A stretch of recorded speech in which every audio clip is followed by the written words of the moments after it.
Whoever wants to go first. Yeah. Do I talk to camera or talk to you? You can talk to either, whatever's comfortable. My name is Brandon Buczek. I'm the writer-director of Something Casual. And then do I talk about the film you said, or? You can introduce yourself real quick, too. Hi, I'm Anie Delgado, and I'm the producer of Something Casual.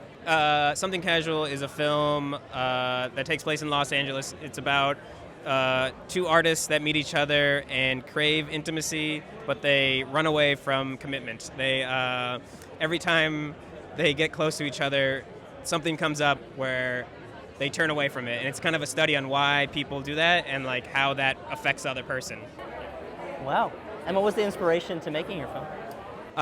Originally, it came from like a breakup in a situationship, where it's one of those things where you don't put a label on it, so you have these feelings that you don't quite understand because it feels heavier than it seemed to be. And so once I got over that, I started writing, and then I started asking friends, and they were all telling me pretty much the same thing, that they had gone through something similar, and then every story I got, I just added to the script more or less. That's amazing. I'd love to know what was the process like as being part of the film, and was there anything that you both encountered that was unexpected, and maybe if there was, how you might have overcome that? I would say indie filmmaking, it's something new every day. So whether it's like an issue on location where, someone's mad at equipment being in the way or something, it's a lot of problem solving every day. So those were most of the surprises. But it was a really fun time on set. It was all shot here in LA, so it really is a love letter to Los Angeles. I learned don't shoot at a farmer's market where there's a concert currently going on, because it will make your day a lot harder. There we go. I forgot about that. I have to ask, since you brought it up, Yeah. what was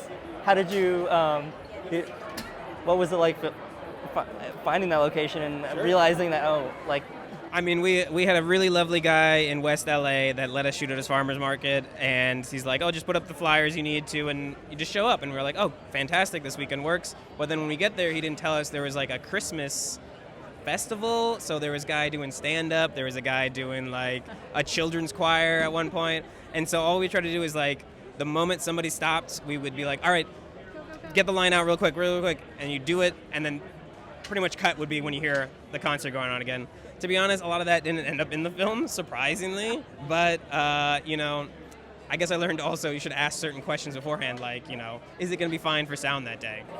That's great. That's a really great story. Yeah. My last question for you both is there any advice that you would give to anybody who's also looking to make their own film, and what advice would that be? You had a great one. Yeah, I would say lean on your community. It's independent filmmaking, and so you have limited resources, but what you do have is friends and family in your network. And so we had friends coming on set and volunteering as extras. We had friends of friends lending us locations. So really just sit down and think about like what can I do? Because people want to be a part of a cool thing. Making a movie is cool, so definitely just lean on your community. Yeah. Great. Thank you both so much. It was so great. Nice to meet you. Yeah, have a great night. Yes, great, you too.